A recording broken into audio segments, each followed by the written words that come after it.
of you. It's a humbling experience to stand before a group like this. Always kind of chokes me up a little bit because on this side, from where I stand, I get a chance to see what really makes Southern Maryland great. You know, you look around this room and there are just, you know, incredibly important organizations that are contributing to the quality of life, to the safety of this community, to the education, to the future. I just want to ask you to kind of take a moment, take a look around this room, and let's give each other a hand for what you contribute to Southern Maryland.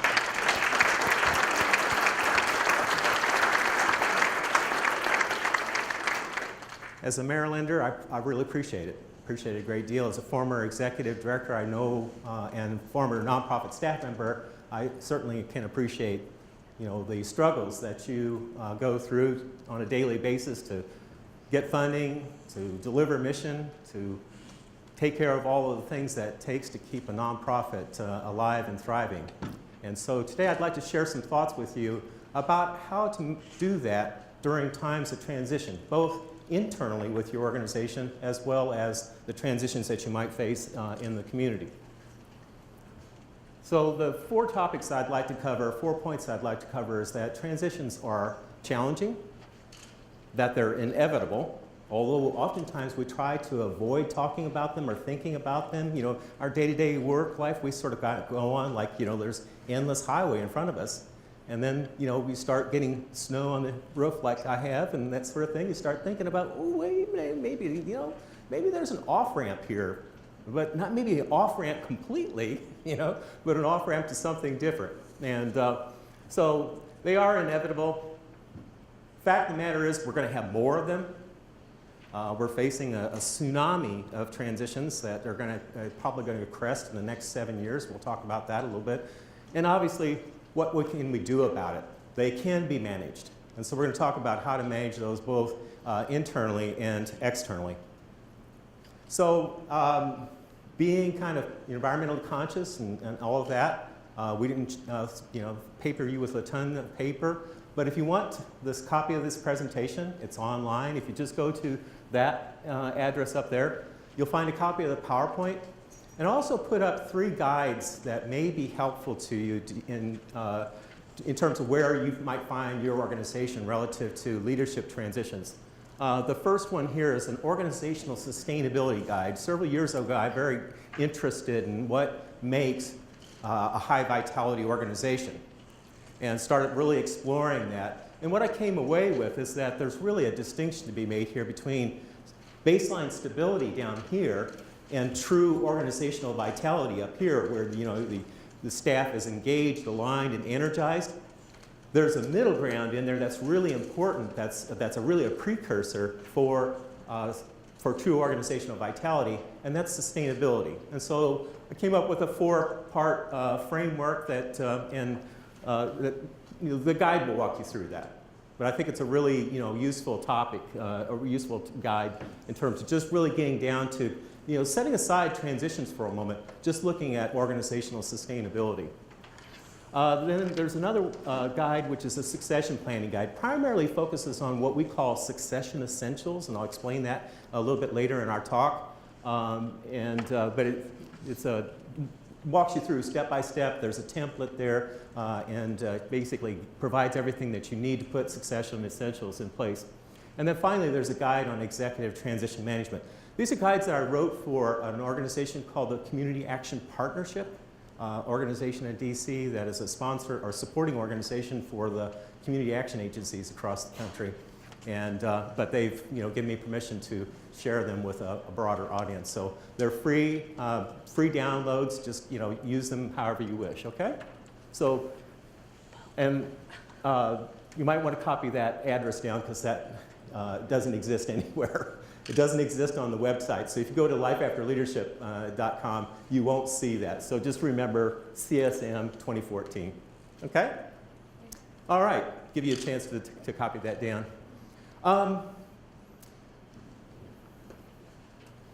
So first of all, I probably should define what is a leadership transition. So basically, it's any kind of turnover and handoff in a key leadership position. That might be a board position, it might be an executive CEO position, it might be in a senior management position. Basically, these days, particularly in nonprofit organizations, it's virtually every position is a key position in your organizations. I haven't met an over-resourced nonprofit yet in 20 years and several hundred organizations. So if you got one, you're hiding one down here in Southern Maryland, let me know. I want to go see it. I want to take some pictures. So, but basically it really is that a handoff or that turnover in the key position. And it really begins with the decision to depart. You know, for some of us that are, you know, kind of approaching retirement age, you know, we know we're going to leave at some point. You know, some of us may have a, you know, particular date in mind, a specific date. Others might kind of have a general range. And there may be some others of us that don't want to think about it at all. You know, it's like, you know, we're Scarlett O'Hara. I'll think about that tomorrow, you know. So, but basically, it changes the quality of your relationship with the organization when you make that, that decision. And it really extends through the entire recruitment and hiring process. And the bad news, or the good news, depending on how you look at it, is that it doesn't really complete until the successor's been on board for about one complete budget cycle or one complete business cycle. By that time, they've been through, you know, some of those, at least the seasonal cyclical things that go on in an organization. They may not necessarily know some of the larger contours, but they'll have, at that particular point, they're either your person or they're not. And the job is either theirs or it's not. And it's either their organization or it's not. So that first year is a really critically important year, as we'll talk about later when we get into the actual transition management process. So makes sense to you in terms of just it really is a multi-year process. And why I think that's important to underscore is that oftentimes, particularly boards of directors, want to avoid, particularly with chief executive transitions, want to avoid thinking about this. You know, everybody kind of lives in fear that, ooh, you know, is Jane going to leave on my watch? I hope not. You know, can I get through my presidency and dodge that bullet? You know, and so we try to avoid thinking about that. And what happens is we don't approach this as this is a natural way of life in organizations. And so we should have some succession planning. We should have it out on the table. We should talk about these things. And we should be planful about it, because you don't just jump into a multi-year process without some good planning. If you do, it puts the organization at risk.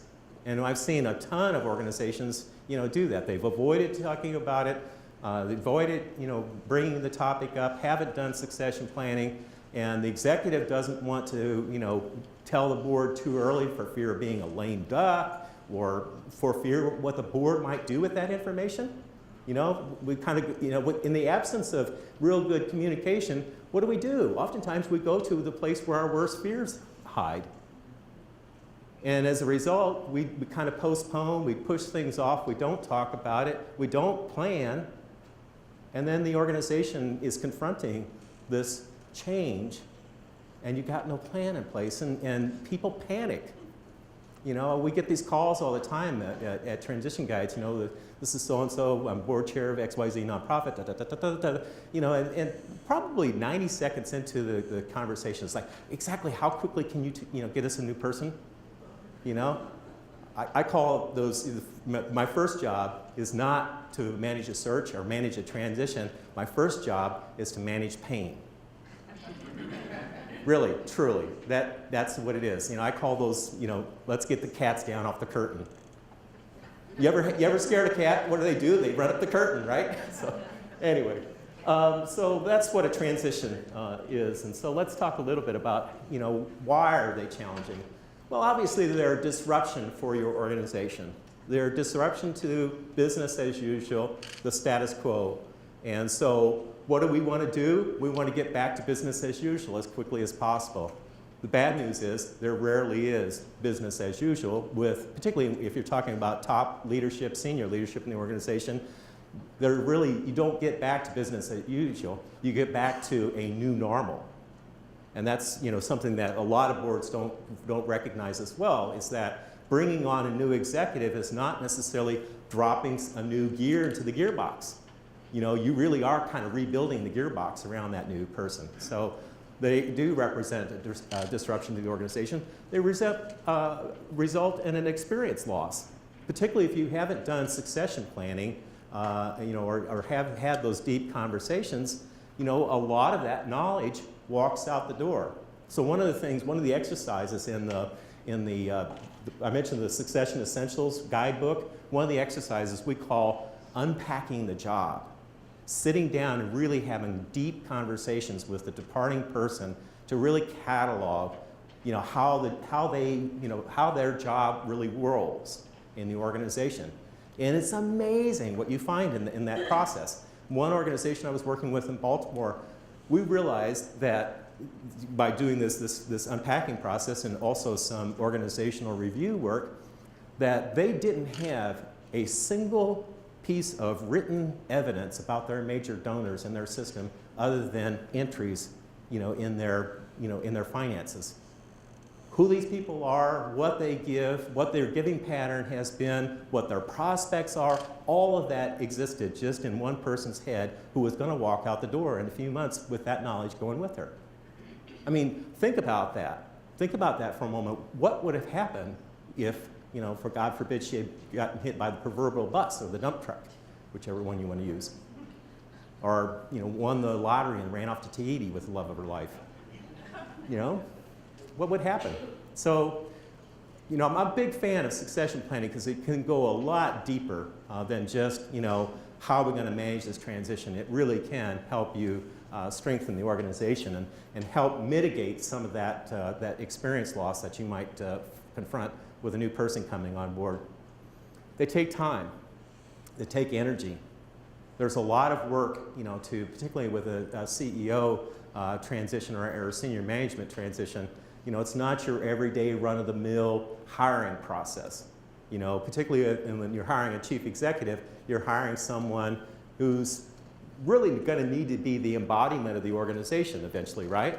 And so that's a very carefully thought out process in our world, at least, and that's what we would encourage. And that's the whole idea behind the succession planning and the transition management. But they do take time, they take energy, and there's something that you should not rush.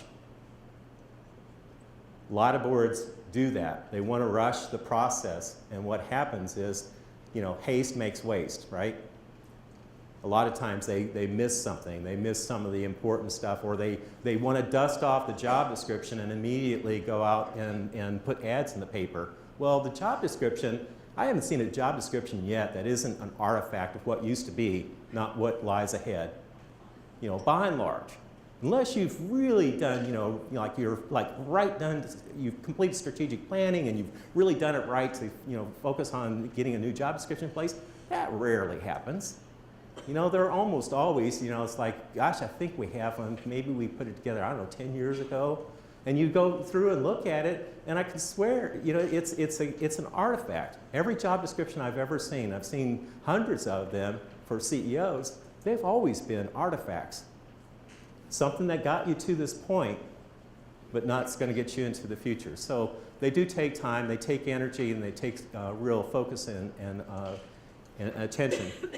But finally, they're psychologically and emotionally, they have an impact on you as an organization. Organizations are communities, right? And if a member of that community is leaving, that's going to have a significant impact. William Bridges, wonderful guy from California, has dedicated his life to helping organizations deal with transition, talks about that there really are, that he makes a distinction between change versus transition. One day Jane walks out the door with her, little banker's box with her stuff from her office and walks out the door for the last time. That's the physical change, right? There is a physical component to it. The psychological component is the transition. And Bridges talks about that there really are 3 stages that people go through with a transition. That paradoxically, every transition begins with an ending, a sense of loss, a sense of letting go, a sense that the world is going to, has changed for you. And then you immediately move into what he calls the neutral zone, that ungrounded space where, you know, all sorts of fear-based questions come up. I mean, how do people normally react to change? Anybody? Yeah. I don't think I heard anybody say yippee, right? Right? I mean, really, no, you know, by and large, people, you know, go to a place of what am I going to lose here with this change process? And so another argument for doing this kind of intentional work around succession and transition is to have people feel comfortable. You're never going to give them, you know, give them 100% comfort. You know, because people are always going to wonder, you know, does this board have enough information to make a good hire here? You know, am I going to have a job, you know, after the new person comes on board? Are they going to hire somebody that's going to come in here and just kind of throw open, you know, upset the apple cart and will never be the same?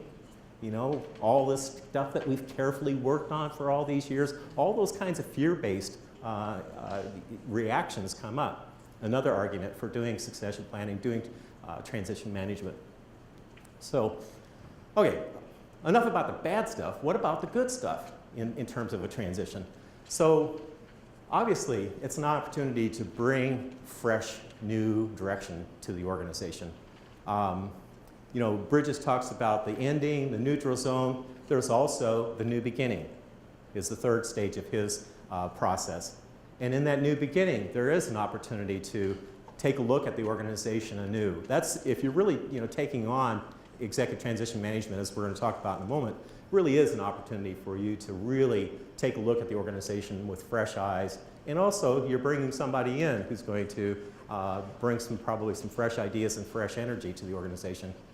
It's obviously an opportunity to do some realignment. And realignment can mean many different things. It might be realigning the composition of the organization to better reflect the community. It's also an opportunity for, quite frankly, for diversity conversations to come up. You know, by and large, there's a huge disconnect between the complexion of nonprofit leadership across the country and the complexion of the community served. It's, you know, in smaller nonprofit organizations, it tends to be Caucasian women. Larger organization, it tends to be Caucasian men. You know, somewhere around $5 million, couple $3 million to $5 million, it starts to be an old boy, good old boys, white boys game. And this is an opportunity, I think, to interrupt that pattern and really have an opportunity to take a look at what would the right leadership look like for this organization. So there's lots of pluses that you could point to as well. So let's shift topics here and talk about how transitions are inevitable. You know, as I said earlier, we kind of go through life thinking that there's kind of endless highway in front of us, and then we start, you know, seeing the off-ramps. Well, the reality is that the ugly truth that we avoid is that all jobs, all careers, every last one of them ends in a transition. And it's just a matter of when and how, and I would point out how well managed. Is it going to be an intentional process, or does it just happen to the organization? I would argue it's better if it is a planned process, not something that just happens. So, kind of the ugly truth that we need to confront about this fact. We're going to have more of them. Right now, about 1 in 10, 1 in 9 nonprofit chief executive transitions turns over each year. We don't have real good data beyond that, but we do have pretty good data on the nonprofit CEO jobs. In the corporate sector, just for comparison's sake, about 13 to 16% of the Fortune 500 CEO positions turns over each year. So we're a little bit more stable in the corporate sector. A lot of the nonprofit churn tends to be in smaller organizations. Larger organizations tend to have more longevity in their positions. And overall, if you looked at kind of nationwide, all positions, all industries, not just nonprofits, but businesses and government and so forth, the turnover rate varies from about 5% to 30%. You know, it's interestingly enough that some of the arts and culture organizations, according to the Bureau of Labor Statistics, have more employment stability than some of the other sectors out there. So just a little bit of a baseline, you know, that we're looking at. But that's past, and past may not necessarily be prologue, and here's why. This is the real culprit that we're going to be facing, and it's the age wave of retirements. And so obviously, these are the pre-boomers here, the Great Society folks, and these folks here are the folks that started turning 65 in 2001 and will continue, or 2011 rather, and will continue that movement. The boomer cohort really ends about, retirement ends around 29. 1964 is the end of the boomer cohort, and 65 marked the beginning of the baby bust generation. So let me point out a couple things about this chart that I think will be helpful in terms of really taking a look at transitions in your organization. And again, I'm not just focused on transitions internal to your organization. That's going to be varied, you know, by the demographics of the leadership of your agency, right? But fact of the matter is, we live in a connected world, so you're going to see transitions in government. About 40% of federal executives are eligible for retirement in the next 5 years. 40%. And I would suspect that there's probably similar numbers, you know, for county government. So it's not just about, you know, your executive, your leadership team, or your staff. It's also those people that you relate to that are important to your organization, your funders, the, you know, critical stakeholder partners. So it's, you know, the transition issue doesn't, you know, stop at your door. In fact, it probably even gets more interesting, more complicated out there. So let me make just a couple points here about why I think this chart is instructive and important. So first of all, notice the steep incline here. Now, these are people turning 65. That doesn't necessarily predict that they're going to retire. But the fact of the matter is about half of the people that are eligible at age 65 do retire.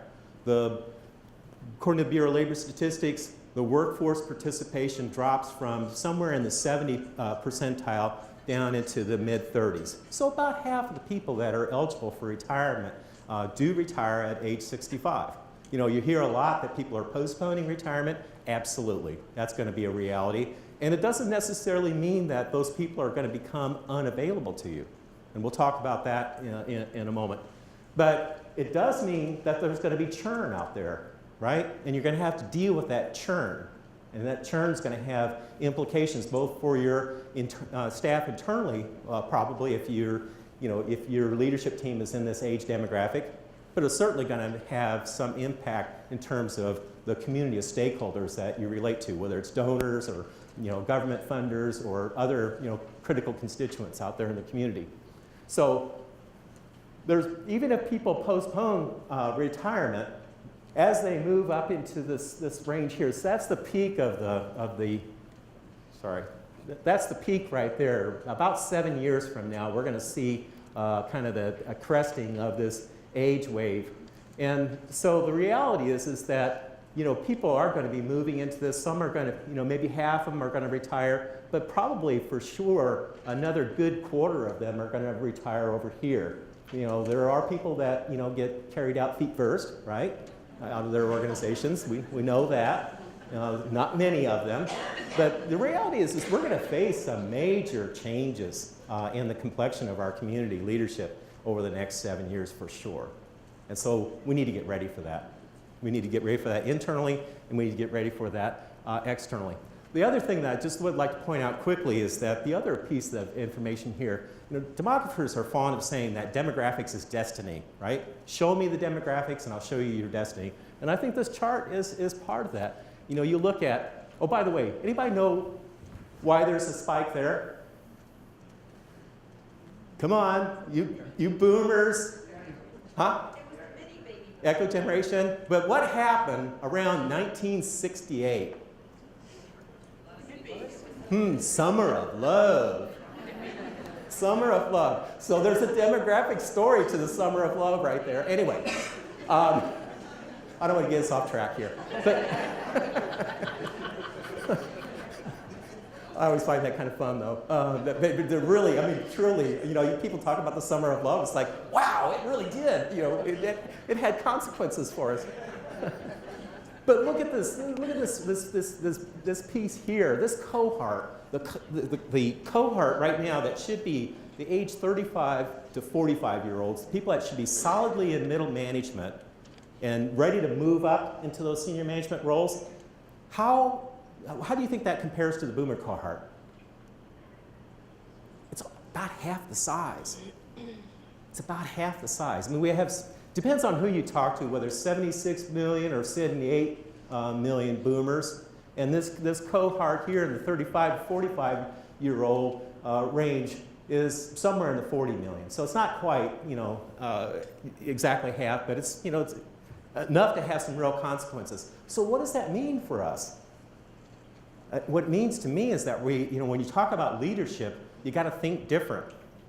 You got to be able to reach farther into your leadership team, into your community of leaders, and think different and take a look at that younger cohort with a different set of eyes, because we really are going to face some real talent consequences here as a result of this demographics is destiny picture. Making sense to you? Yeah, I mean, really, it's going to have real impact. Now, fact of the matter is, boomers are probably going to behave different in retirement. There's a lot of work being done that Mark Friedman has been a longtime leader on this topic of encore careers, you know, helping people think about how they want to engage in their, quote, retirement years. The reality is that if you look at people turning 65 today, can expect about 19 years of longevity, life, you know, beyond 65. So those wonderful bonus years, about 20 years of bonus years. You know, women have got a little bit better, about 20.3. Men have it a little bit worse, 17.7. But, you know, roughly about 20 years of relatively, and probably relatively good health, by and large. You know, individual results may vary, right? Little disclaimer down at the bottom of the crawler here. But the reality is that there are going to be people out there in these bonus years, as we refer to them at Life After Leadership. And there is, you know, how many times have you heard, I want to give back?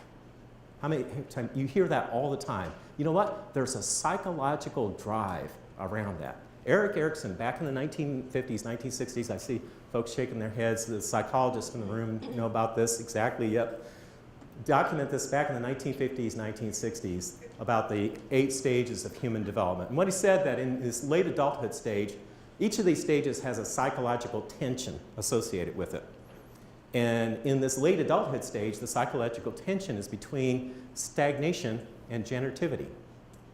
And so you know, what do we mean by generativity? Well, you talked about earlier in, you know, your adult years, it's probably around procreation and child rearing and all of that kind of, you know, stuff, you know, that next generation stuff.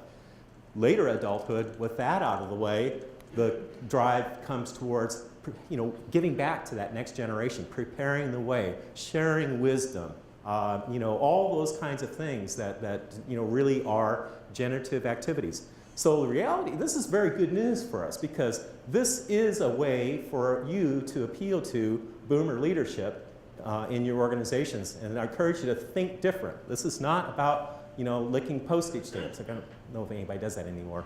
I think they're all sticking. But anyway, you know, it's not about that. It's not that kind of thing. It's really, you know, figuring out what drives people, what would have them really have a satisfying generative experience with your organization. That's what's going to appeal. That's what's going to appeal. And so I just encourage you to kind of take that on. We could probably have a whole long discussion about that, but that's, you know, kind of the key messages around the retirement age wave and what this chart might mean to you.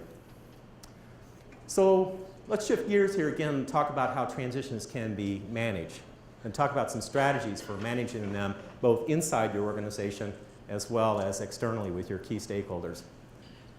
So inside strategies are succession planning, you know, really being thoughtful and planful about how you're going to have a handoff here and a succession. It could mean talent management, preparing that next generation of leadership or preparing some successors, or it could mean how you're going to manage it externally, and we'll talk about that in a moment. And the other tool that I'd like to talk about is transition management. So first of all, in that guide that I mentioned to you that's available online is what we call Succession Essentials. Basically, it's two things. It's a board-adopted succession policy that helps the board think through, in the cool of a planning environment, and not when they're confronted with the executive transition, to think through how they might manage a transition. What might be some best practices around that? What would be a good step-by-step approach, to managing that transition so they're not, up on the curtain, so to speak, right?